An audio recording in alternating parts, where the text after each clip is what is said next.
get into it. Yes. So let's introduce the podcast real quick. This is Hindsight 2020, a musical retrospective. What we do here is we talk about albums that we felt were significant to changing the musical landscape in the past decade. Um, Today we're going to be talking about one of my favorite albums. But before we get into that, let's get into the panel. I'm just going to go in order of whoever is next to me. So right here we have uh, musician extraordinaire, a member of just about every band in Laredo, former radio host of the 2 hour indie power radio show. Give it up for Mr. Raul Gonzalez, aka Gonzi de la Noche. Send us some clap emojis in the comments to show that you're giving him a round of applause. An F in Uh, the chat, bro. F in the chat. Uh, Up next, next to him, we have local comedian, podcaster, artist, uh, sexiest barista in Laredo for 2 years running. Give it up for Mr. Orlando Valdez Hello, and his tiny microphone. Tiny Mike. Right below me, we've got anime historian and absolutely angel on earth, Victoria Craddock, aka Crad Cakes on Instagram and all other social medias. And next to her, we've got my best friend, former bandmate, uh, recently graduated optometrist, There you uh, go. Arnold I'm a doctor. Treviño, I'm a doctor, aka Arn, aka Arnold from Texas. So, as I Yeah. said, we do discuss albums that are, we believe, are culturally significant. And what that meant to me was that I was going to take the chance, uh, suggest this album for our debut episode, which is going to be Jeff Rosenstock's Worry. Quick, yeah, there you go. That's a artist rendition of the album cover. Super good. It's really good. It's beautiful. It's Yeah. beautiful. So let's get a quick introduction to the record and to the artist themselves. Worry was released in 2016, and I believe this album is significant because it is absolutely, if you're going through a quarter life crisis or if you're dealing with like economic anxiety or just anxieties about like falling in love or being like a directionless 20 something, I feel like Worry is like the soundtrack to that stage in your life. And I To think the it American door encapsulates room. to the American dorm room. Yeah, we'll get into that in a minute. And let's talk a little bit about the artist. If you don't know who Jeff Rosenstock is, Jeff Rosenstock is a DIY punk lifer, DIY icon. Fun fact, uh, a lot of people said that Radiohead was the first band to ever do the whole like pay what you want for an album on the internet. Jeff Rosenstock beat him to that by like 3 years. So Radiohead and Tom York can kiss my ass. They Um, also said 9 Inch Nails too. yeah, they also said That's Nine a Inch Nails, fucking fact. but nope, it was Jeff. It was old Jeff boy. Uh, he's been a member of the Arrogant Sons of Bitches, which is a ska band. He was the sole official member of Bomb the Music Industry. He's been a member of Antarctigo Vespucci, the Bruce Lee band. He's produced for the Smith Street band. So he's kind of been everywhere. And I feel like this whole generation of like punk tinged indie lo-fi power pop can kind of trace some of its DNA back to Jeff or Jeff related projects. So I feel like without Bond the music industry, there wouldn't be bands like Roswell Kid or Yeah. Pup or Prince Daddy and the Hyena, and bands that follow a similar aesthetic. I don't think they would exist without uh, Jeff. But of all the projects that he has released, out of everything that he's been a part of, I feel like his most significant contribution to music has been the album that we're going to be discussing today, which is Worry. So let's go for opening thoughts with everybody else here. I'm gonna fanboy about it, so let's hear a little bit. Let's get some different perspectives before I just don't shut up about it. So Raul, let's hear what you think. Initial thoughts, opening thoughts on the album. All right. Well, when I first sat through it here, let me pull up the song list so I can, because it's 17 songs, but it's 17 songs. It's only 37 minutes. So I Yep. think that's kind of like Yeah. that's a little. Um, when you look at it, like you kind of think like, oh my god, this is like gonna be a real like sit, what's it called? You're gonna The sit slog. through it, but yeah, but like it goes by pretty fast, dude. Like a quick 30, 40 minutes. Um, I didn't expect to hear like the amalgamation of like genres that kind of like you hear through the whole thing. I had seen some reviews on it. I hate to quote like Pitchfork or like Consequence of Sound or anything like that, but I had seen That's some fine. yeah, some people say like that it's like comparable to like the like Abbey Road kind of. I don't know. Yes. Yeah, Especially the back half of the album does yeah, feel very Abbey Road-ish, if I do say yeah. so myself. Orly, I did. what do you think? Oh, sorry. Do you have No, anything else to say? that's it. Okay. Well, in my opinion, it's just pretty insane that like how Raul said that there's like a lot of different genres and kind of like put all together. Because in my opinion, I even like you even pick up a little bit of like it's like sad surf rock in some parts of the song, even in some lyrics. Like you hear him like when he says like, oh, there's a surfboard hanging up for like a decoration, like lyrics like that, like talking about surfing and fun, but yet it's a very like depressive mood that he's talking about it, and that's what's like I think fucking cool. Sorry, I'm drinking a tea. It's cool. It's cool.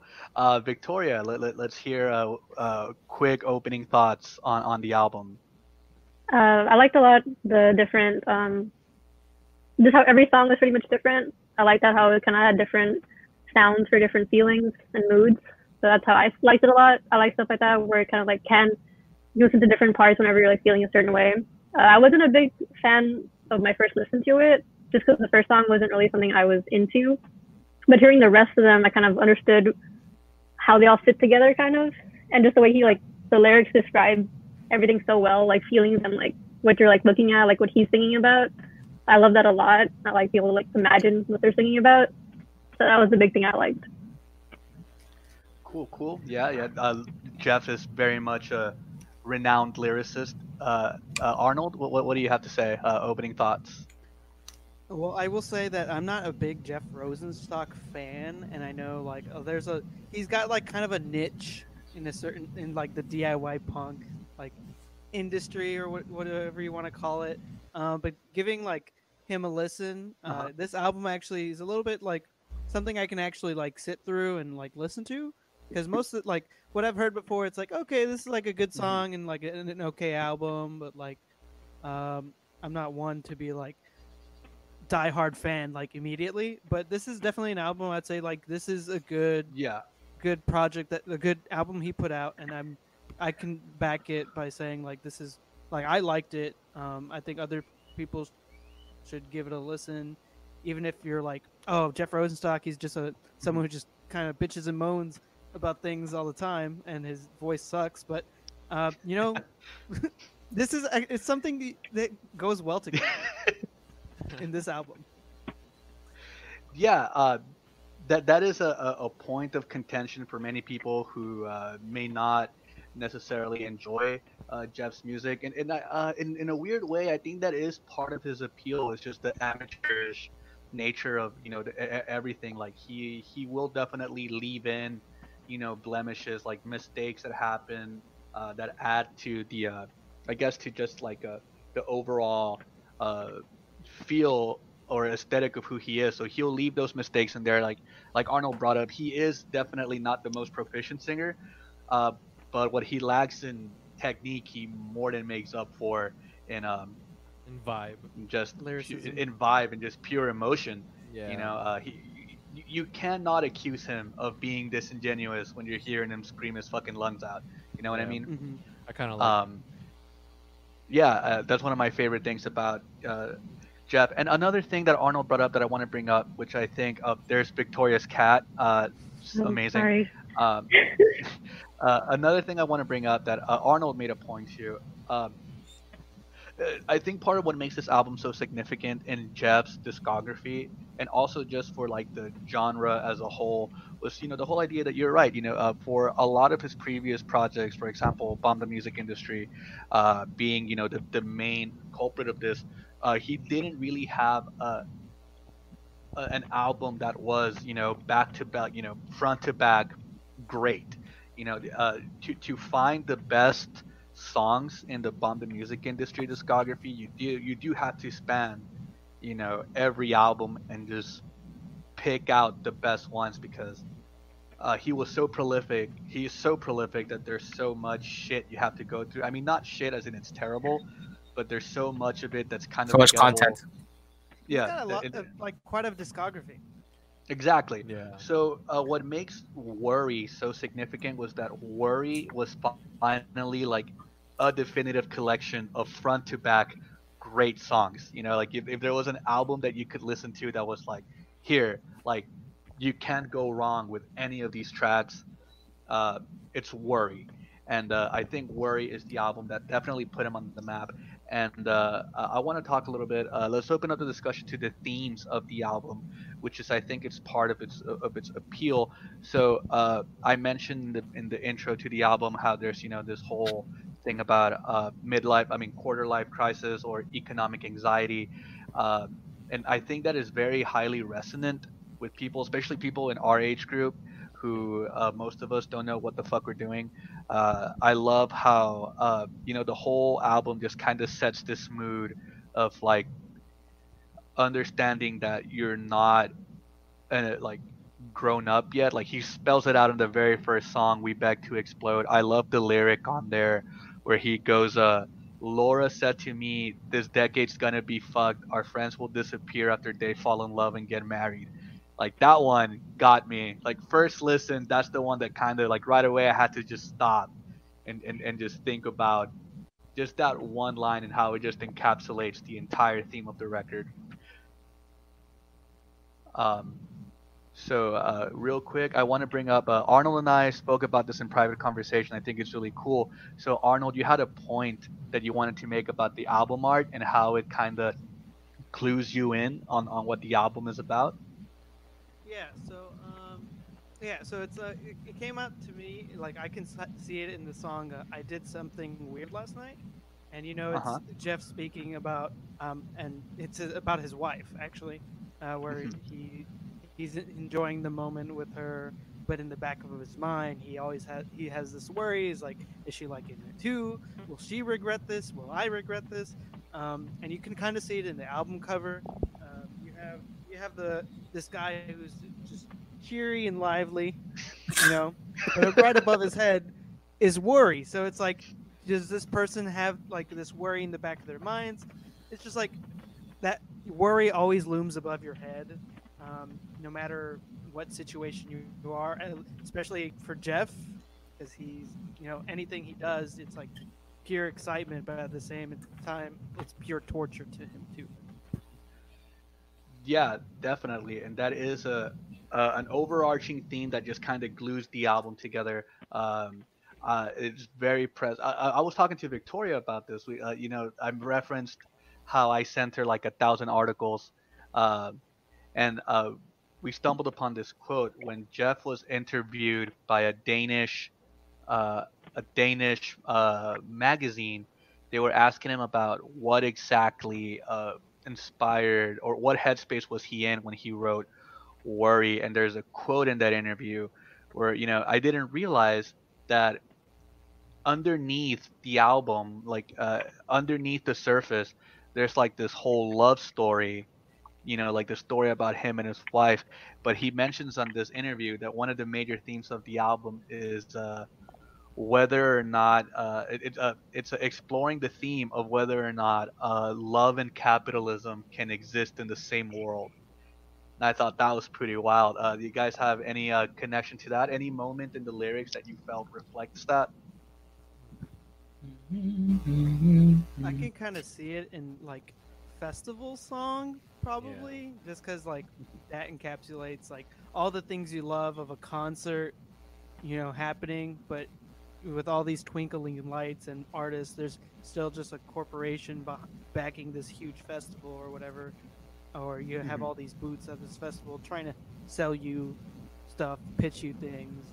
So I also can like see this, the sound of like that song is real like synth pop, like not synth poppy, but like real like synth punk kind of driven, and I think that's kind of funny because once it hits that song, like the whole vibe of the album kind of changes.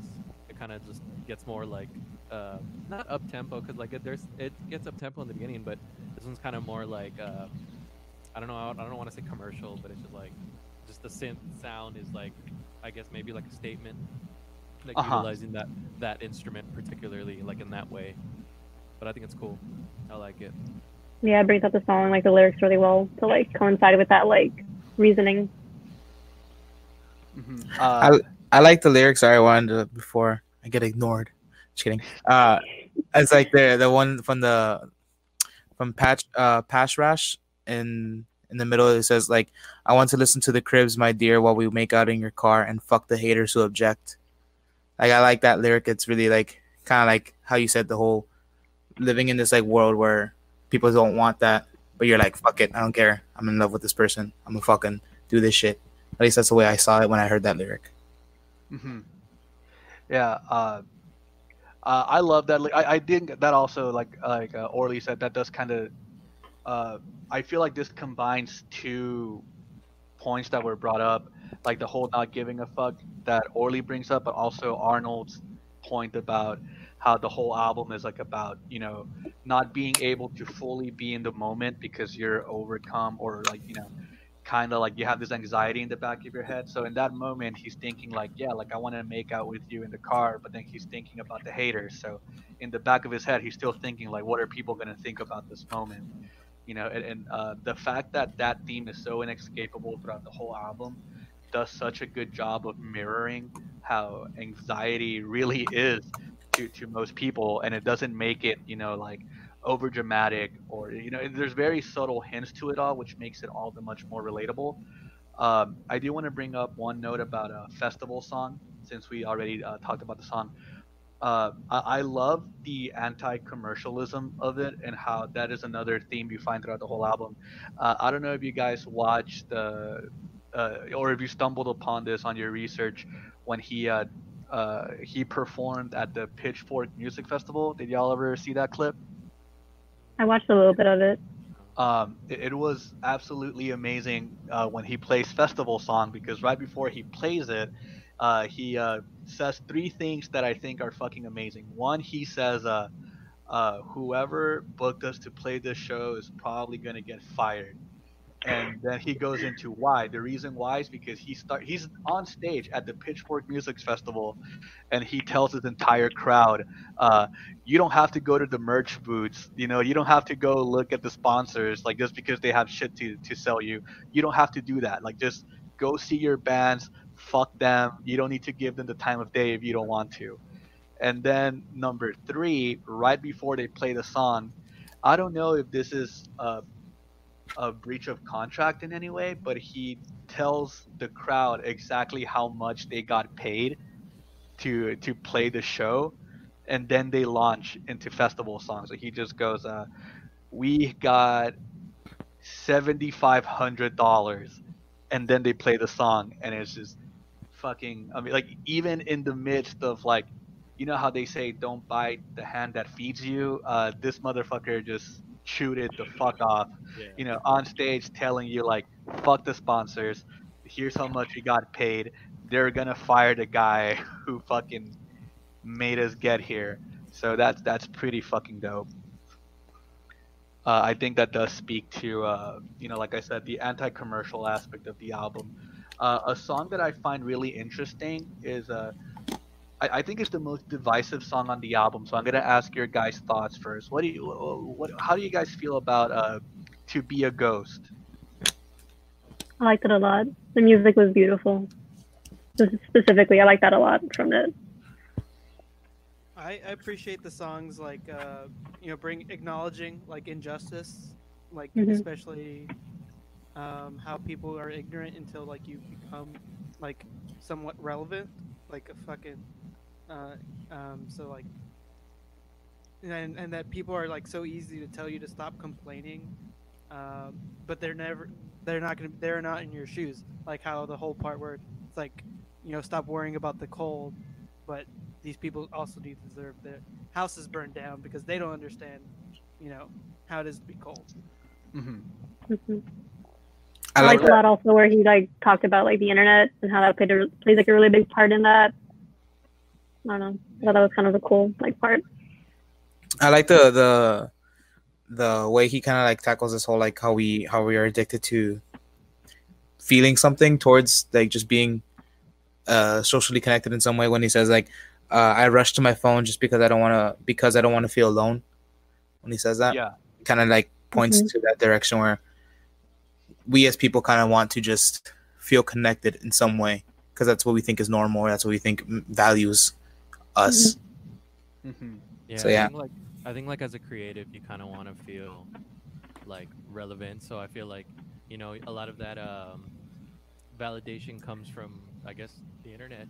Like it's the easiest form. It's the most tangible form of like, oh, I got a like or I got a share or whatever. Like, and I feel like if it's it's giving that message off. It's kind of difficult not to relate to that as like a creative. Yeah. Yeah. Definitely. Yeah. So don't forget to like and share this video. Please Subscribe. We need I to need feel the connected comment. in some sort of way. Uh, y'all should comment on this too. Whoever's watching. Uh, I love the song. I don't know if anybody else got this vibe from it, but I love how there's like that little bridge in the middle of it that almost sounds like car commercial music or like fucking uh like like those super inspirational like songs they put to like soundtrack like fucking commercials at the Super Bowl and stuff, like when you start hearing like that, like the woo woo woos. Like I just picture like a group of people just like, oh, like putting on knee pads because they're about to go skateboarding, or they're swimming on their surfboard, and then the crescendo comes up, right, and like the music gets real cool and real inspirational, but that's when the lyrics get the most anti-capitalist, like the moment where he says burn those fuckers in their homes, and he's just talking about like the rich, like fuck the rich, eat the rich, like they don't fucking, like they've done nothing for you. And I just love how all of that is set to like this backdrop of like what is supposedly like the most commercial sounding Yeah. song up until that point, and he just kind of sticks, like again, just like the Pitchfork Festival, just sticks this huge middle finger to the whole to like that entire concept by just using that music to spread this platform of like, hey, fuck commercialism. And I thought that was pretty dope the way he went about doing that. Um, and I didn't notice, or I didn't know that is what was happening until I kind of heard it again while I was doing research for this podcast. Is when I kind of like it kind of clicked with me. So again, it's just like he's such a master of just like sneaking this little subtle hints to like what he means in the music, and I think that's really dope. Um, I want to talk about what are your guys' thoughts on? This is one of my favorite songs on the album, which is why I'm asking about it. Uh, Staring out the window of your old apartment. That was my second favorite song off the entire album. I like that it comes right after the festival song because you're talking about like, you know, corporate bullshit affecting your life, but this is like gentrification affecting your life and in a more personal scale. Like I like the wording or like the story behind it because the song has you staring into your old apartment through the windows to see and it's so for you to see how it was redecorated because you cared about your this place before they had to move you out and it's a good use of telling the listener about that how they really cared because it's like it's the stuff where you like it belonged where your records belonged on that side of the wall. Like it wasn't just a place to put things, it's a place where things belong.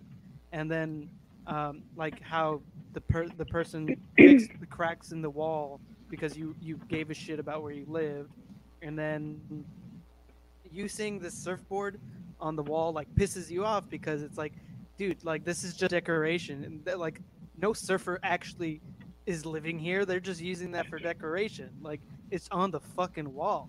Yeah, Like I love that lyric. that's just some more gentrification like bullshit that pisses off the listener a little bit, or the person telling the story more. One thing that I got from this, and then actually from the entire album as well, and like I'm not sure if anyone else would agree with me. Maybe I'm just like I just saw something that wasn't there, but it's just what I saw or heard at least.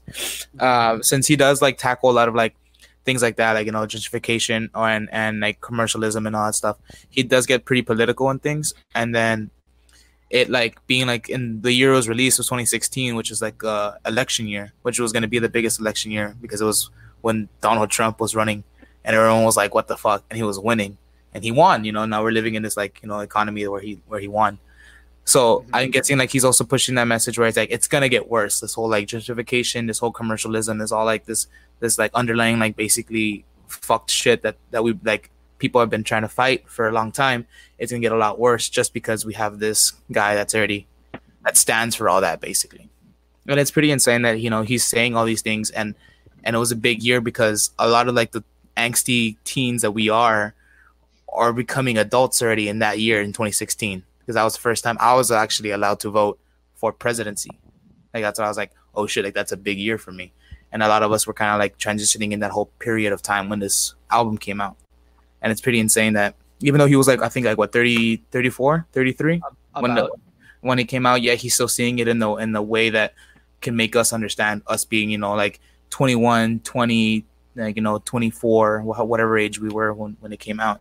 But yeah, he's still capturing that moment and that thought process that we have at that age. He's capturing it really well, and the political climate that we were back then. So I think it's pretty impressive and pretty good. Sorry if I ranted. Nah, I think that affects even like I know you're saying like he was like 34. I think that even that age group like gets affected like pretty hard. I mean, what Jeff was just like doing music and stuff, being like a older creator, or not like a lot older, but being a creative, regardless if that's kind of like your main, platform, like financially, like it's a difficult thing, especially like in a capitalistic kind of society and stuff. It's like, all right, I gotta sell stuff, or I gotta join this, have this job so I can have this much money and pay for this expensive apartment or whatever, and it's hard, man. It's hard, like, to kind of find that, like, sense of self and sense of, like, I don't know, like, fulfillment in what you like and what you like to do, or do you just conform to the idea of, like, well, I gotta put on this suit, or I gotta sell these things, I gotta do this, I gotta do that, just to get money, and it's kind of sucks, I think we can all relate to that. I like a lot how it uses, like, a lot of, like, kind of, like tapping into your emotions, especially because I know like I'm not really big on like political stuff. So when I heard the album, I was like, like actually this apartment kind of makes me feel like where I am now, and like kind of giving that like simple way of kind of showing you like, look, this is what's going on, like kind of like think about it more than just like a whole like, oh, like here's like the facts, the politics, like the big words. It was very just more like toned down to that point where you're kind of like, oh shit, yeah, I could kind of see where he's coming from. And the music on top of that kind of keeps your like attention for it, so you really focus on it, and you're like, okay, yeah, this message like is something more than just like some like words and some music behind it, like a lot of the stuff is now. So yeah, definitely. I think putting it into context of like like putting you in that scenario, like you're staring out the window of your old apartment, that hits home a lot more than a lot of just like figures and policies, or like, oh, like here's what this piece of legislature is gonna do. Is like, I don't know what the fuck that means, but saying like, oh, this rich guy's gonna kick you out of your apartment so his rich friends can live in it instead.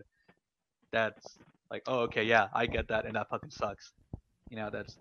I love how that song leads into the next track, which I also would like to discuss a little bit, which is "Wave Good Night to Me."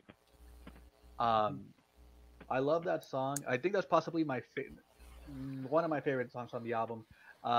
Specifically, I love how it's a direct attack at Vice, who ended up shutting down like a famous New York punk venue to turn it into their corporate offices in New York. And yeah, the whole song is just about how, this entity that claimed to stick up for the little guy, how much Vice loves to cosplay as like this edgy alternative to other news sources, and how they support the counterculture, and they're closing this fucking venue so they can make a fucking office building out of it. So I think that definitely, like, I love how what that does is that it broadens the scale, so it hits you on a very personal level with uh staring out the window of your old apartment, right? It's like that's you looking at your old place, and now it hits you with like the 1-2, it hits you with that, and then comes in "Wave Goodnight to Me," and it's like you just lost your apartment in the last song, and in this next song you lost this pillar of your community, like the place where you used to go and hang out with all your friends. Guess what? That's fucking gone too. If we just let corporations run wild and do whatever they want.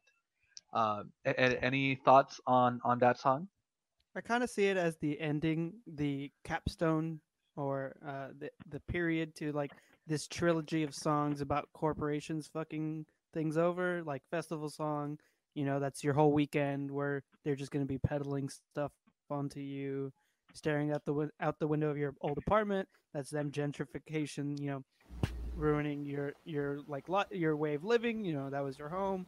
And then Wave Goodnight to Me is like stuff that you enjoyed like on a more daily basis, or like a weekend basis of going to that venue, or and then enjoying your weekend there. Seeing some good music, having a drink or whatnot. So I can kind of see this as like this is the trilogy of corporations or gentrification coming in, ruining things. And I do like that it's like the hit on Vice of like, just like you said, it's a group of countercultural cosplayers. It's not really doing anything for the counterculture. I liked a lot also the ignorance thing about where they were like, yeah, like you don't really notice or you don't really care about what's going on around you. Like you're just kind of having fun, pretending like things aren't going on or not caring. And a lot of people are like, oh, like who cares? Like let the companies do whatever they want. Like it doesn't matter. It's not going to affect you and stuff. And then when it does, they're like, oh, how did this happen? How did I miss it? And it's like, well, I mean, you weren't really like looking or caring enough about it in the first place. So I think it's a good kind of simple being like, hey, like that's not going to help anyone. Like you thinking like, oh, we're just like one person. Like what's my voice going to do? Yeah, definitely. I do love, like that whole idea of like kind of calling on the people. Like I know I've been guilty of it. Like when I go to like a different city that does have like this quote unquote art district, and I don't think about the fact that people live there. That was that artisanal fucking salsa shop run by like a dude named Caleb. A family used to own that. Like that used to be someone's mom and pop shop, or that used to be somebody's house. But I love the aesthetics of going to the salsa shop, so I'm kind of turning like without meaning to, I'm turning a blind eye to like these people being displaced for the sake of corporations, or just kind of like rebranding an area to make it more profitable. And again, this is like a theme that he hits so often, and in a way that makes sense. It's something that I don't normally think about. If I can like relate it to like any album like in the past, I don't know if y'all guys have heard this album or not, but Modest Mouse, like their pinnacle like indie rock album is Lonesome Credit West. And that album like kind of touches on all those ideas of like the paving of the West. He was like in a documentary about it. He was talking about how like he kind of saw his small like country-esque rural town get like quote unquote like mall fucked, and like it was just strip mall here, strip mall there, strip mall here, and I mean I feel like that's it's still happening now. 100%, dude. 100%. Yeah, definitely. Yeah, it's something I think is always going to be happening, and it's not going to stop until, I don't know, maybe when there's like another recession or something, or another like collapse. Yeah.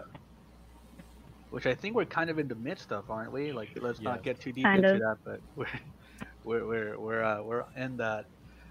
So we already talked about To Be a Ghost. Okay, this one was a little bit of an outlier to me. So I don't know if there's much you can say about it because I don't know how it. I still have yet to understand how it fits into the overall narrative of the album. But if anybody in the comments knows this, by all means, let me know. Pietro, 60 years old. Let's I'm gonna be very honest. I skipped it. In all honesty, It's I it's definitely a song you can't skip, but isn't it the story of how he saw like this couple renewing their license of marriage of some sort, and he just kind of like was just like, I kind of want to do that, like be 60 years old and be doing exactly what they're doing, because it was like the same time he was Oh, getting his yeah, marriage license or something. True, true. I totally And forgot about it that. kind of starts the whole like changing of every song is a different genre of punk or something like that. That's like the start, like the transition point. And I think that's where I would say like that's the half of the album. Like, I know not numerically, I don't think it is, but I feel like there's a definite change once you switch Yeah. after that song. Mhm. I love it as a intro piece and accompaniment to I Did Something Weird Last Night. I love how, like the bass line kind of lingers into the intro to I Did Something Weird Last Night, which is the next song we should discuss. Any thoughts on that song? I think this is the one that's like the most I guess straightforward in a way. Like as far as I can tell, there's no political or social commentary. I think this is the one song that it's one of the few songs on here that is purely emotional. What do you guys think of I Did Something Weird Last Night? I loved it. I definitely thought that was like perfect. I gave my spiel on it earlier about how they go back to the album cover, but it's definitely it's just like Jeff, like, and his worries. I think he does a good job, like in this half of the album.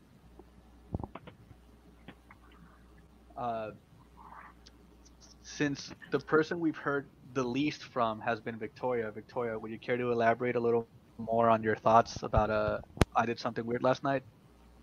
Oh, I thought it was. I like songs that like tune into more like make me feel emotions that I felt before.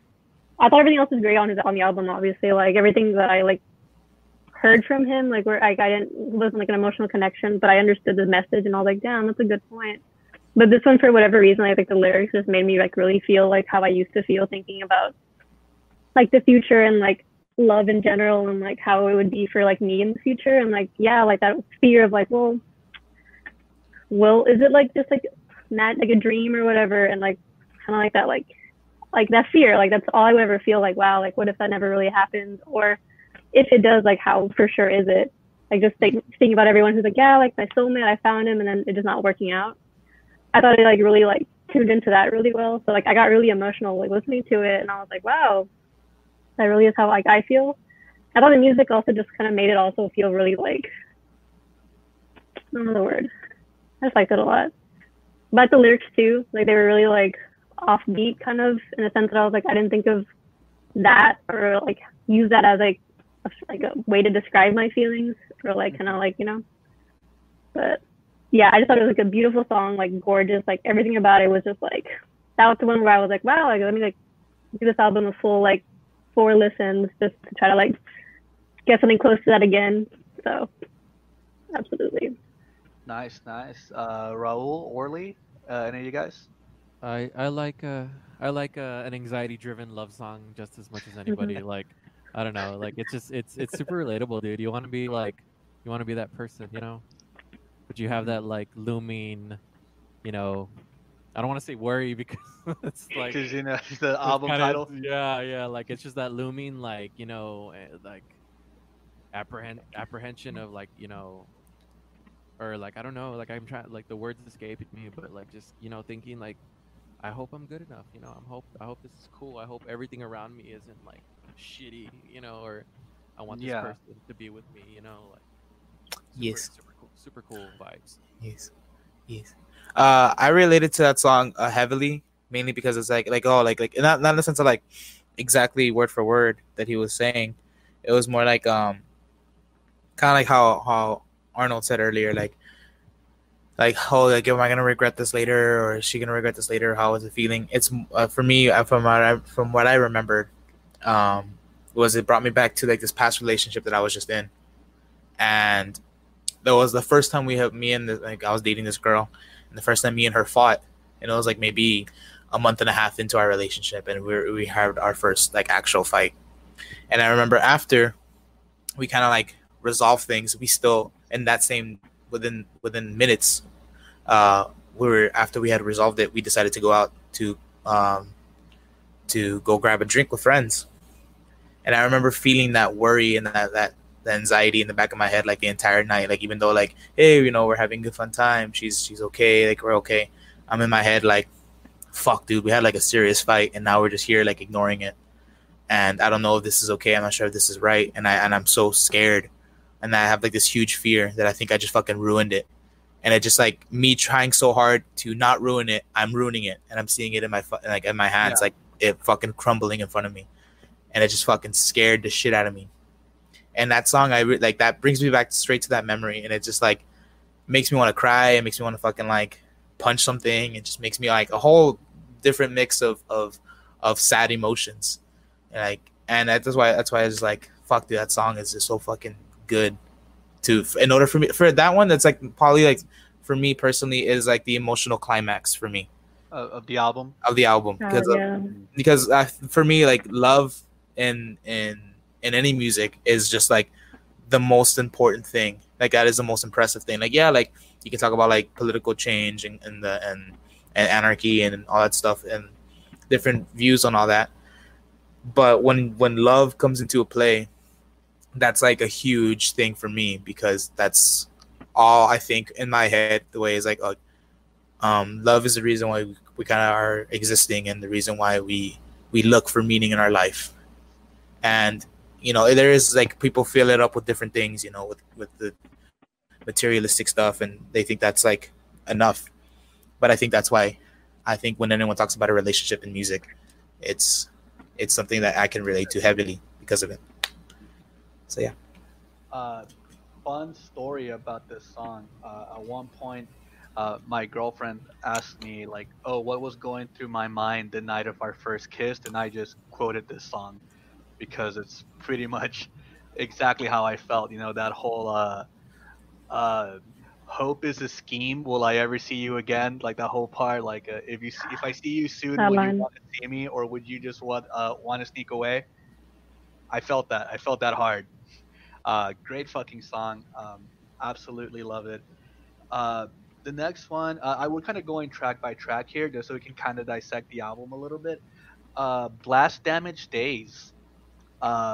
This one, I'm always a little on the fence about. I love it musically. I love the synth on it. Kind of gives me like these Reggie and the Full Effect vibes. But I get that. Like, I have a love-hate relationship with how muddled the vocals are. Like they're so drowned in effects that I don't think I get the full I don't get the full effect of the lyrics hitting me. Like I had to go back and reread the lyrics to make sure I was hearing it correctly.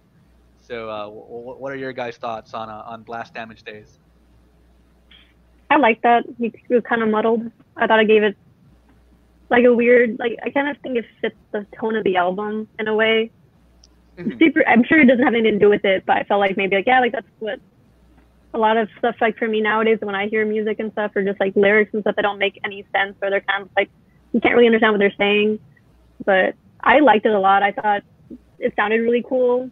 And I mean, yeah, I didn't know what he was saying half the time either, but when I like looked at the lyrics, I was just like, okay, yeah, I'm sure that kind of fits the tone of like just being so like I don't know what the word is, like just so like caught up in like life and everything going on, like working and like not really like paying attention to what's going on, because like that day by day, like just trying to get through your day to get home and like kind of rest and stuff like that.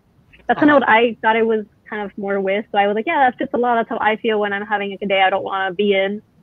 It all kind of just like blends together, and I'm just like, wow, like I know stuff happened, I'm sure, but like it was just work and I was just trying to get out of there. So I liked it a lot for that, like that premise. I thought that was really cool. It sounded really good. It wasn't like annoying where you're like, what are you saying? It was just kind of like, okay, I dig it. Sounds kind of cool. Okay, yeah, I can get that. Like how the weird muddled effects kind of mirror the muddled mentality of just kind of going through the motions of your day. That kind of vibe. And anybody else? I think he was going like in my opinion, I think he was going in a very political view, because there's some lyrics like I want to see maybe even like grasping at straws at this point, but like there's this like I looked up the lyrics right now, and it's like we'll get lost and wander off and distracted by fake news, and like in that time when 2016 was like, you know, fucking Trump was running for presidency, and he would say that all the fucking time, like that's fake news, blah, blah, blah. So I thought that was kind of like a tag to that, and then saying that, saying, hold on, I mean I'm a cough. Corona. There you go. Sorry, like he talks about we see the systems that we start to fall apart, and then we let the power of greed corrupt our collective heart. Kind of just like saying more of the whole view of like greed and the, again, I feel like I'm grasping at straws, but like the rich, and you know Donald Trump was running and he was favoring the rich. Obviously, when he also earlier he talks about where is it, the overtime and underpaid, like the wages and stuff, where you know everyone was thinking that, like, you know, Trump is not going to raise the minimum wage if he wins, and then everyone was going for Bernie Sanders because Bernie Sanders was going to do that. He was going to raise the wages. So that's kind of like how I saw that part of the song, just like a more politically driven. Mm-hmm. Anybody else? I think it's the most like the instruments. It's like you got acoustic guitar, you got synth, some glockenspiel, I think, in there.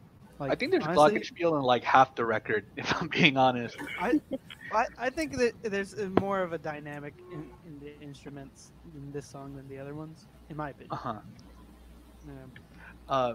I love like how there's like a political leaning to it, how Orly mentioned, but again how like there's this underlying narrative of like love in the album, because you know there's like the one line that is repeated throughout the whole song is "I am never letting go of you."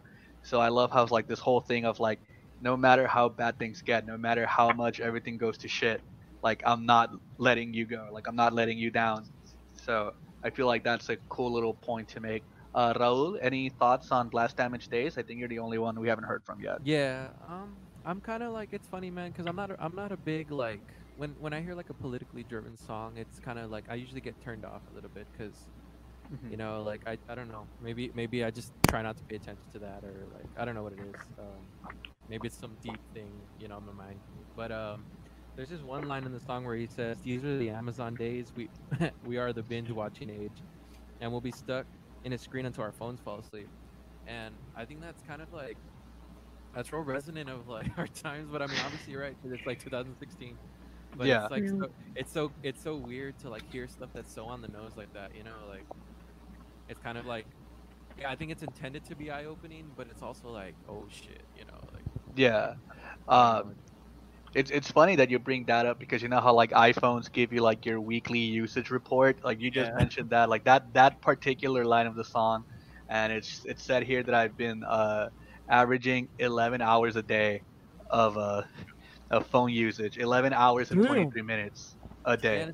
and it's funny because it's like, that kind of draws from like, I guess like that, or like not draws, but like that's kind of like a reflection of like the consumerism of like, oh, like smartphones, and you know how much I delve into Netflix and, you know, binge watching my shows, and how many packages I'm still waiting on.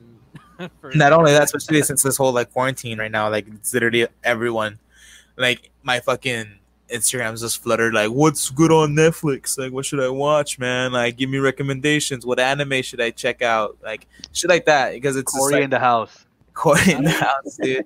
That's the best anime. But you press Number one. might some electric guitar. Fucking Not only that, but have you guys great noticed lyric. The increase in like ads, like on Instagram and like on Facebook? Like, Oh, dude, and Yeah. they fucking even have sponsored stories now. So like some random dude can pay, and his fucking story will pop up on your shit. And I'm like, who the fuck are you, bro? You posting a restaurant? Like, get the fuck out of here. I'm selling, and dude, I've been like, it's fucked because like I ordered some software, right?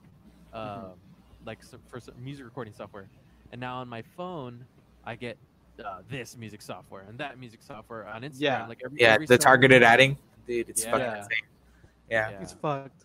Yeah, you can even like mention something out loud, and then it'll still pop up. It'll pop up. Yeah, how fucked it is. I am a victim of that. I kept talking about the fucking 1945, whatever that airplane arcade game, the one where you shoot. It's like yeah. I told my buddies like, yo, like I haven't played. Like we were just talking about arcade games, and I mentioned that like 2 or 3 times, and then it fucking popped up on my phone, like. And I was like, now it's a fucking app now, and now they want me to like download their shit, like just because $5.99. Damn, bro. It's crazy. Or it has little things like in-ad purchases, bro. Yeah. Oh, bro. yeah. And I've never searched it. I just talked about it. I like. Yeah, same. I told some guy one time about Dramamine because I was like, yeah, I take it. It's really cool. It's super in passing. That was all I ever said. And for like a week straight, like I think he and I both were just saying a bunch of like, hey, here's the history of Dramamine. Like, hey, like, here's everything you know about it, like ingredients. And I was like, I don't need to know here's that. Modest Mouse song. Exactly. Yeah, they're like, here you go. No, yeah, dude. I was talking to Elena about needing to get our dogs new collars, and now I'm just getting like apps like, oh, this is like Amazon but for your dog. Jokes on me, they have some cool shit. You know, they have some cool shit. I might end up buying from there. I don't know. Okay, so this is let's get into it. This is where it gets harder to go track by track, but this is gonna be the most fun.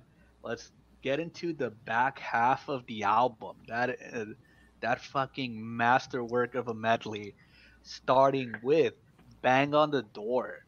That's like, I love that fucking song, like, because I love that line, like I think it's like the last verse. Hold on, let me bring up the lyrics. Give me a second.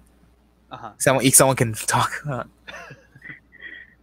I do like that in the song. He says that like he's not paranoid or whatever, because then if he gives in that he's paranoid, that means like he'll be given into the fact that he's being evicted. Yeah, kind of like that. Yeah. I like the part where he talks about the whole like being judged by his neighbors and stuff like that. I don't know why that just resonated me. Yeah, I was like, oh, I feel that deep in my soul. Like, yeah. I'm tired of my downstairs neighbors judging me when I come home late. And drunk. Yeah, the reason why I love that part so much is because it's like, oh, like, I mean, Franny, we've gone out together. You see me when I get like really like fucked, man. I've been there. Yeah, you've been with me when like those moments where it's just like bad, and I get home. And I just fucking like pass out, and then I wake up the next day, and it's always like, so I always pass out like the most fucked up way possible. Kind of like, you know, I'm like, last time I remember I bought Whataburger, which I don't remember buying, and I had it on my kitchen table, and I fell asleep underneath my kitchen table without a shirt on, and I didn't eat my Whataburger, and I remember waking up, and I'm like, what the fuck? And then I go to my parents' house, and my parents are like, oh, like always judging me, saying like, oh, how's the hangover? Fucking alcoholic, like what the fuck? How much money did you spend last night? Shit like that. Remember when Adan dropped his fucking sweet tea? Dude, he was drunk. Adan is a friend of ours, former band member for both Raul and myself and Arnold. And he had was it his party or was it somebody else's party? It was Landon's party. Oh yeah, it was a party at our friend Ashley's house. We joined him. Shout out to Ashley Landon. We joined him to go buy himself. She's not watching, but I mean whatever. Like, word will get around that we shouted her out. You know, we went to we went with him so he could buy himself some Whataburger, and he just kept talking up the sweet tea, how he was so excited to drink his sweet tea. He opens the door, and I guess he forgets that you have to still grip the cup. So he puts all his effort into opening the door. That the moment he opens it, his sweet tea just fucking falls into the sidewalk. And he was like crying. He was sad. Like it was. That's dude. Yeah. If you didn't cry, that I'd be worried. Yeah, I went to a styrofoam mess. Snooty cat. The Slooty Cat Uwu himself, Oh, Cat, ooh. Poo Powerhouse. the Poo Poo Powerhouse, the Polo Powerhouse. Um, The what the fuck is that allowed? there's so many quotes from that fucker. We need to get him on this cast one day. Oh, yeah. We'll review a Dance Gavin Dance record just so he can get on. Get it, dude. Afterburn just came out, man. It did. Swans? It did.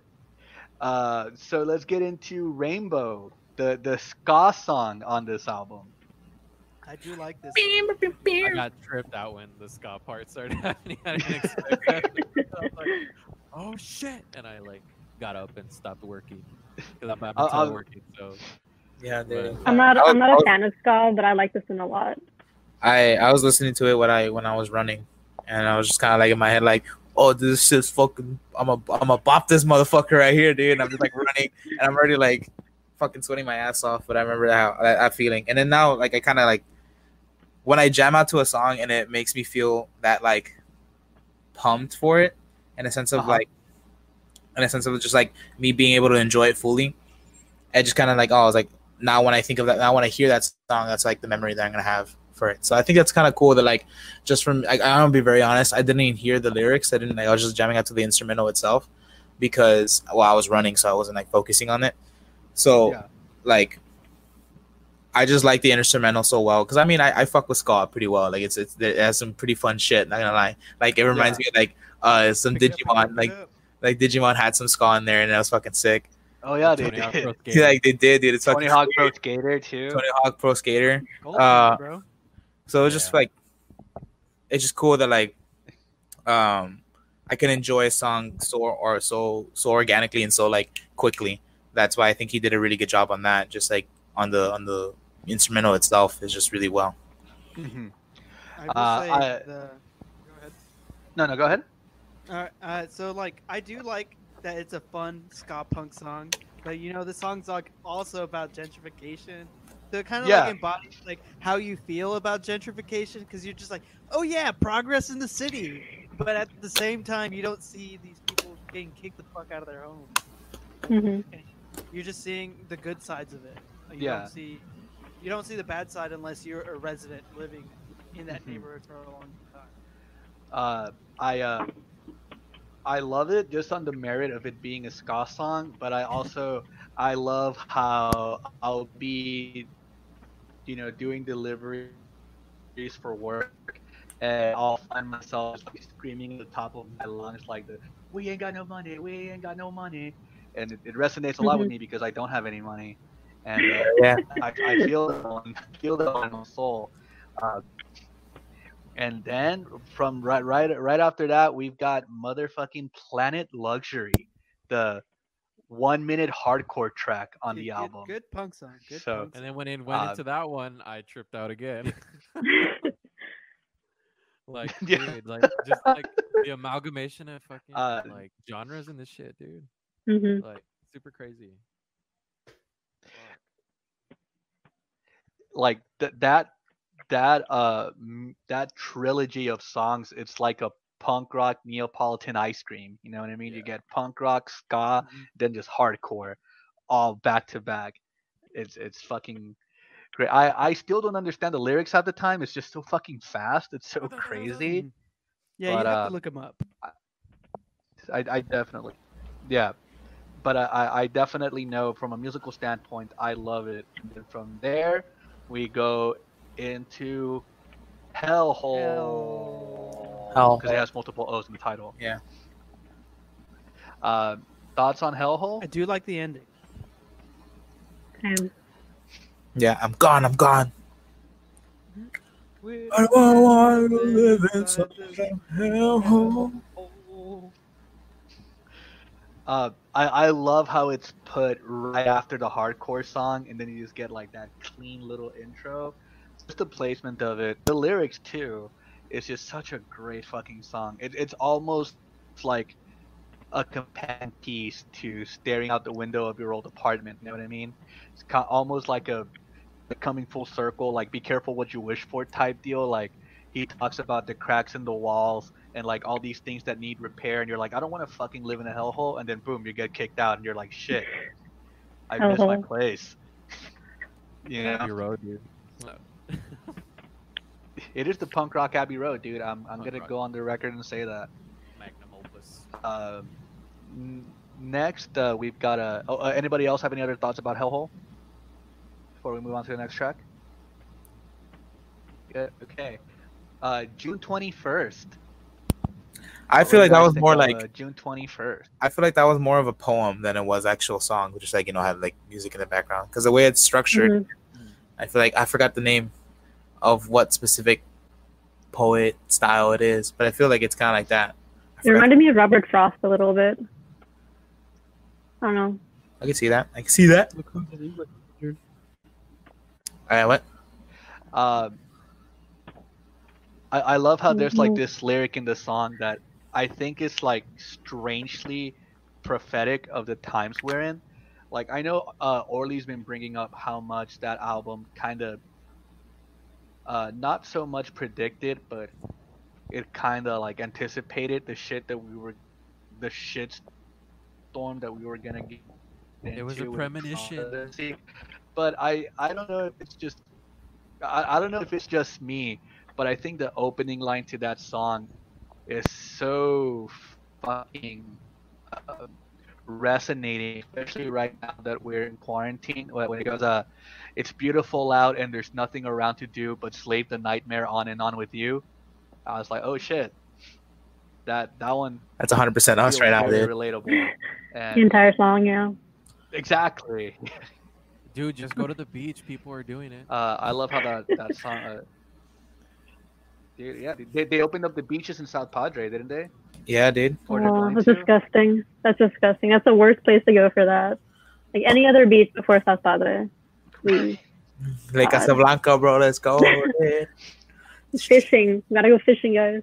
Yeah, dude. We can go in the water, step on a fish hook. It's gonna be great. But, yeah. Whatever disease is in that water. God. I feel like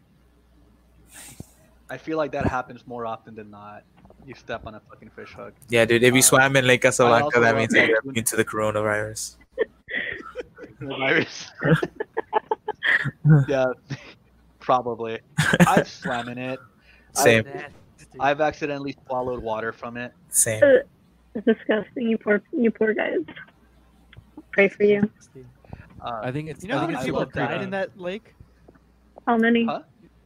Oh, I remember like. I'll give a number. There's like 2. I know a kid died like a few years back. Yes. I remember that. Yeah. Yeah. Oh, I know a kid died. That lake is dark. nasty and. Oh, we're talking. talking Talking about, about- the album. yeah. I think it's really creepy when like an album can like kind of predict the future. Or I think it maybe just Yeah. like the themes are so relatable, like that they transcend time, you know, kind of thing. Or like the Yeah. history repeats itself, kind of. So whatever's happening Yeah. then is still happening now because like no one's Yeah. learning from it. Yes. Yeah. Yeah. Super fucked up, dude. America. What's the point of it all? I definitely get the point. I definitely get that vibe when it comes to this album. I love how that is June 21st is actually one of like the most optimistic songs on the record. June 21st, if I'm not mistaken, that is like his wedding anniversary. So he's saying like all of this shit is terrible, but hey, it's our anniversary, so let's just fucking be in love. So that's Slay the nightmare arm in arm. Yeah, dude. Yeah. I don't know if y'all relate to this or not, but I actually just recently had my anniversary during this fucking quarantine ass time, and we years, ordered bro? Chili's, huh? 8. Chili's. Bro, I'm about to be a year on the 13th. There I you was 7 go. years. All right, 7 years. 7 years. A year. Yeah, I was like, wait, what happened? I was like, whoa! I thought you've been dating him for a while, dog. What Dude, the fuck is going on? It's been on and off. 7. I just start over when we get back together. Just add it up to 1 year. You gotta feel young. You gotta feel young. I was Yeah, gonna like- say, dude. I was there when y'all were fucking making out the whole fucking South by 2013. So Don't talk about it's that. been more than a year. Hey, that was between us. Stop. He's embarrassed now. I couldn't talk to Arnold that entire trip. Because my mouth was somebody else's. Tired, bro. Yeah. I was occupied, my guy. I was tongue tied, my guy.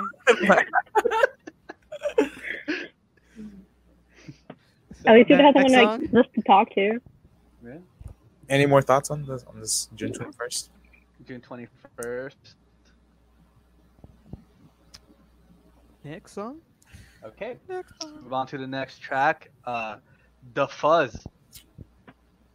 I think that's probably like the only song that I don't have a emotional connection to. Kinda, it's like the weirdest one, It's the police and it's also brutality the song, one right? that he's Yeah, dude. most like. Yeah. I thought it was really hardcore. Yeah, the Like police the lyrics brutality were song. really That's, like, brutal. the I was most- like, Yeah. Yeah, I think like because Uh, around that time is also when like police brutality was like really really bad. Because again, going back to what I've been saying this entire time was just kind of like the whole fueling of like Trump. political Trump and how white supremacy thought was getting a foothold again. And they're like, Yeah, this is our chance, bro. And it's insane because like there's like it's like the whole like riot squad protection force, like the headline and stuff. It's just like he's talking about it, and it's pretty and yet like when things will finally get under control, like there would be no like hey, these people were at fault, these people were at fault. It was just kind of like, oh, everyone's at fault. And I was like, hey man, like these people were just kind of like chilling, not really doing much, and then these other people were like white supremacists, and you're equalizing them, which doesn't look good. yeah. But I yeah, feel like- like it's a late addition to the album, like kind of like an afterthought, like By they the way, I cooked wanna the talk meal about- and they put the spice after, and they're just like, well, let's put something else maybe, and they're What a just like, police oh, brutality song. yeah. Throw that son of a bitch in there. you were gonna say something, Raul? No, I was just saying like, oh, look, let's sprinkle in a police brutality song Just little. It seems it's I mean, because it's but I like don't it's wanna- all about about gentrification. gentrification. And then- And the subtle like anxiety love story kind of thing. But I mean, you Yeah. know, maybe he was inspired, dude. Maybe it was just at the time something fucking hit him. I feel like the placement. I need to talk about this shit. I feel like placement could have been better. Yeah. Yeah. I think if it had been like the last or like first song to kind of like either like Yep. started off or ended, it would have been more like, okay, it makes sense. But But you put all your random songs at the end because you expect nobody. It to reach definitely- that part. A true musician speaks. It's Yeah. definitely the one song. It's definitely the one song that has a weird fit in the flow of the album, especially the back half. Like every other song does kind of flow into itself, and that's the only one that I feel just kind of like Sticks out. starts. You know, that just sticks out. I think But the like that leads lyric. me- Oh. No, go ahead. Go ahead. No, I was gonna say Go just ahead. the like lyrics, the little part where he's like, all I want to do is hold you, but I'm afraid I'll squeeze you too tight until the energy leaves your body and those tears fall from your eyes. It sounds like it would be fine on the rest of the album, but just the rest of it was just so like hardcore, like so like more like high energy than that was. I think that's just why I was kind of like, it wasn't Yeah. a favorite of mine.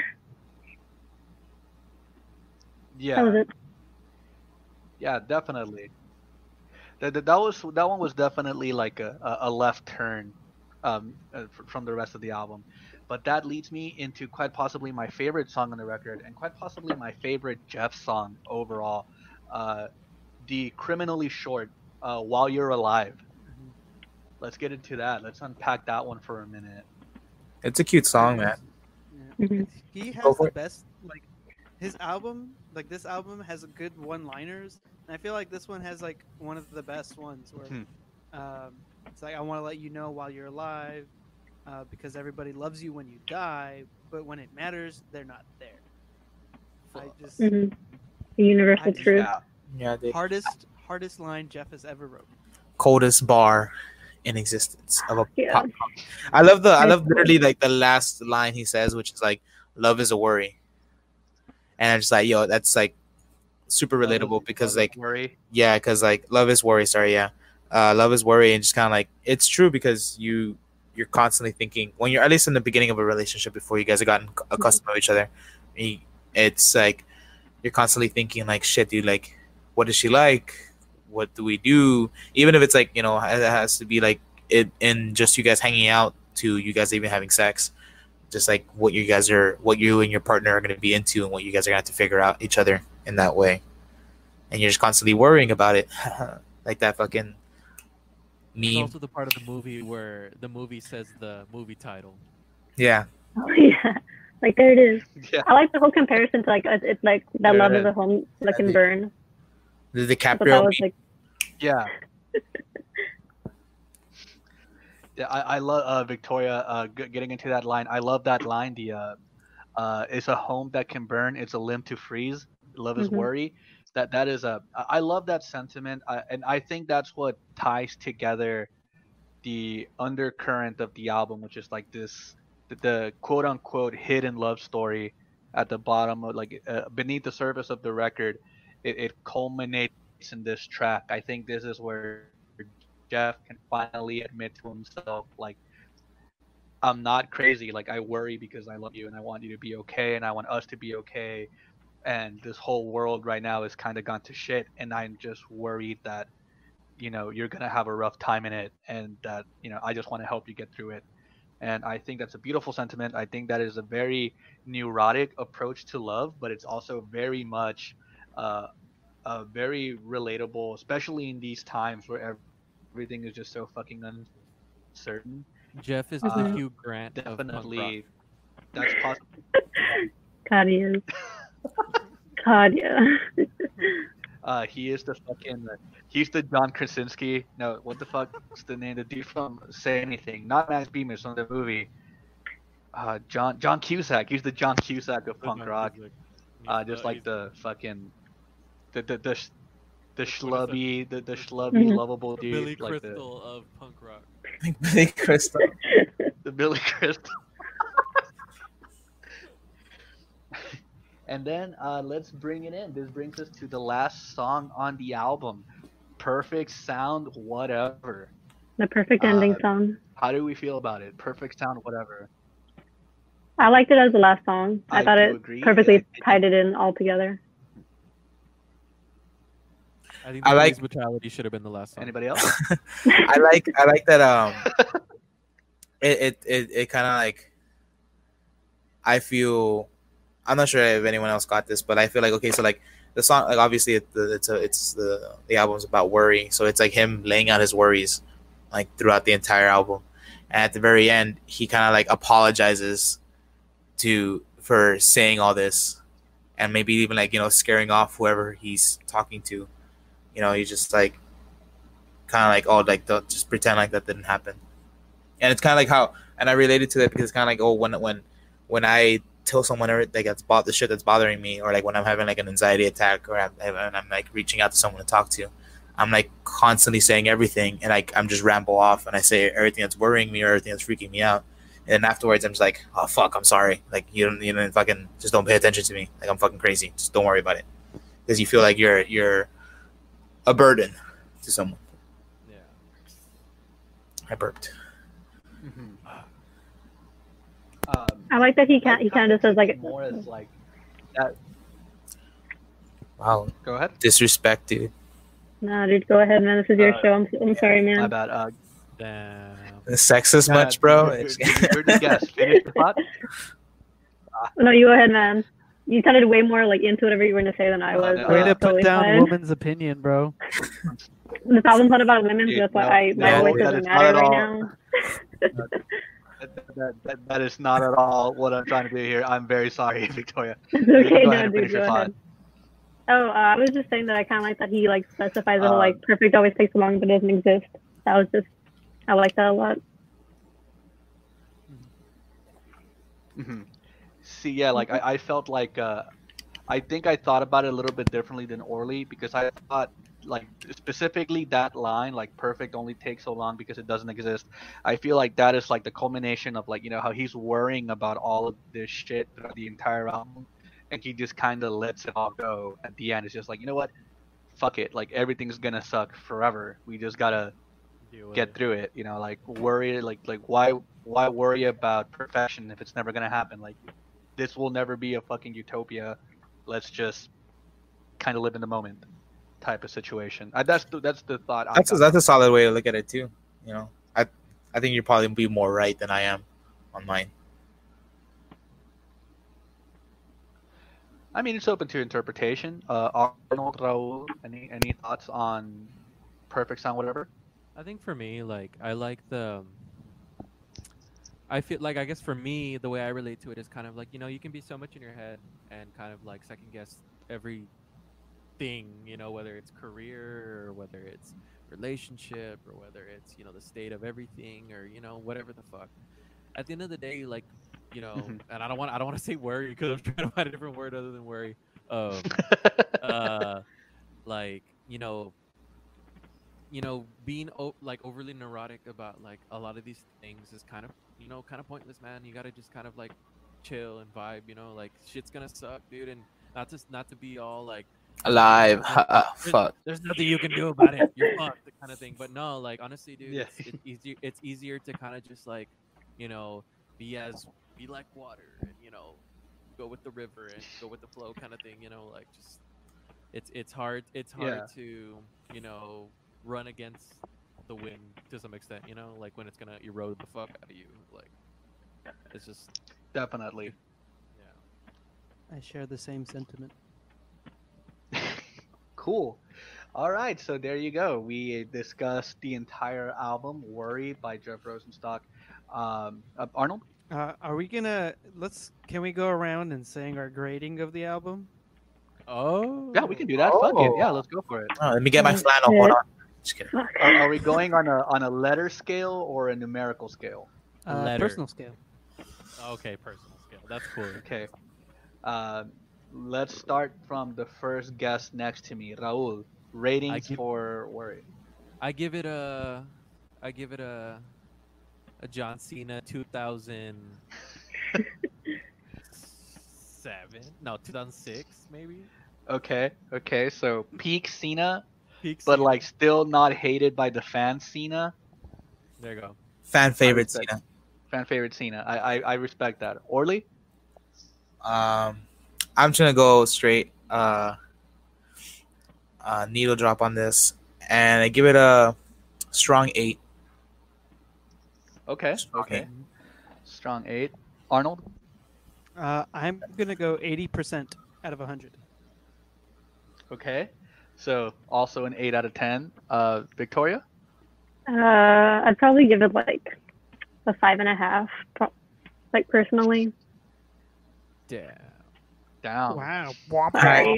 How do you kick people out of this thing? How do you do that? Please take me How out. do It's you okay. delete somebody else's internet? Just get rid of my minutes. It's fine. I'm gonna call. Hello, Spectrum. Can you delete Victoria Craddock? Just cut her lines real quick. Yeah, dude. Just kick me out of the group chat. I'm sorry, guys. I'll go. Respect. No. If that's how you really feel, I guess, you know, we accept it in this house. I'm sorry. I know that hurt you a lot. I'm sorry, Franny. What about you, Francisco, host? No surprise here. Well, actually, maybe a slight surprise. I'm gonna go 9 out of 10 on it. I can't give it the perfect score just because I was not convinced by Blast Damage Days or The Fuzz. You know, I like the tracks. They're not bad songs at all. Like there's no bad songs on the album. Just I feel like those songs weren't as strong as the rest of them. Like I could probably lose The Fuzz on that album and be okay with it. You know? Do you think it'll make the album stronger if you lost it? Maybe. I feel like what are the songs that come before? June 21st and While You're Alive. You kind of don't need The Fuzz in the middle. You can go from either of those two tracks and it'll be great. You know, but that's my only. Let the viewers know that you support police brutality. Not only does he, yeah. Whoa, damn, go hard, bro, going hard. Damn, dude. On my own podcast. The All disrespect. right. agree with you, Don't- though.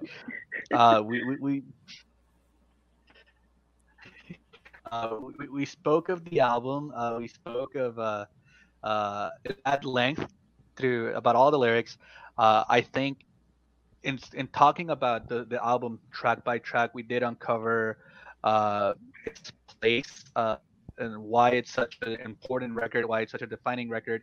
It's very resonant even to this day. You know, like our social landscape, social political landscapes, the questions that it raises about gentrification, police brutality, and just the state, like the state of mental health for people everywhere, just like this constant anxiety that we all collectively feel, are all very, very well reflected on the album. And I think that makes it very important. And it will continue to be an important album because as long as things continue the way they are, like if we continue in this trajectory, uh, the themes and sentiments of that album will continue to ring true, I think. Uh, Absolutely. so yeah, that was our discussion on Worry. We got 5 minutes left. Real quick, let's before we go to individual plugs, let's I'm just gonna go ahead and should we Arnold, should we announce next week's album right now, or Yeah, if you want to. do that as a separate I post? think we should. What do you think? Okay, fuck it. Fuck it, let's do it. Next Sunday, same time, we're going to be here reviewing Ceremonies, The L-Shaped Man. We will be joined by Alexander Leary and Michael Fall. And my coworker Patrick Vasquez said he loves that album, so he wants to talk about it. So let's give him a shot. He'll be on there as well with Arnold and myself next Sunday at 7 p.m. Central Time. Let's get to plugs. Raul, anything you would like to plug on this first official episode of Hindsight 2020? My album is coming out this Friday. It's called Keeper. Find me on Spotify, Apple Music, whatever the hell you use, on Bandcamp. It's $1. I'm making tapes, so I'll have cassette tapes if you're a cassette head. That's it. Yeah, follow me on Instagram, Ganzi de la Noche, and Raul the World on Twitter. Okay, done. Raul the World. Okay, Orly, anything you would like to plug? Yeah, dude. I have my own podcast called Nosy, and you can find that on Facebook at Nosy Podcast. You can find me on Spotify, Google Podcasts, Baker Audio if you're on there for some reason, and I forgot what other streaming service I'm on. I also am an artist. You can follow me on Instagram at Zaw_gang with 2 G's at the end. I think my tag's actually in the description of this video somewhere. Yeah, everybody's Instagram tag is on the description. So awesome. Yeah, I have that, and you can go check out my Big Cartel. I have paintings for sale, and let me know. All right. Arnold, anything you'd like to plug? Thank you for listening to Worry. I'm just gonna have this post-it note in the video, so audio, you too bad you can't see that. Go to my YouTube. It should be popping up. That's the wrong way. Whoop. There we go. YouTube.com/timebombvids. It's in the video, and it'll probably be in the description. Stay tuned. Next week, we're having Ceremony, L-Shaped Man. That's beautiful. I love that he's doing this for every album. It's just gonna be. I'm doing post-it notes for every album for the people on audio. Yeah. I'm drawing post-it notes. You guys are missing out if you're only watching on audio. Victoria, anything you would like to plug? No, just my Instagram. That's in the description, please. And that's it. Awesome. Yeah. Victoria is going to be a recurring guest. Everybody here is going to be a recurring guest in this podcast. So if you guys enjoyed everybody that you saw here, everybody here is really fucking cool. Give them a like and follow on Instagram and everything. And like this page if you kind of stumbled upon this live stream. Like our page. So you can see more of Victoria's cat. Highly opinionated cat. Chomper says what's up, Franny. Oh shit, Chompers is here. Dude, the infamous chompers. What a cute dog. Chopper's Instagram will be on the description. Oh yeah, we will put up Chompers Instagram. Is it Me llamo Hola, Chompers? Chompers. It's Hola Chompers. Chompers. Hola Chompers. Yeah. Hola. Please like this page. Stay posted. We're trying to come up with more weekly content so we can interact with you guys more. So stay tuned for that. And up until then, we'll see you guys next week. Love you guys. Bye. Bye, everybody. Bye. Later.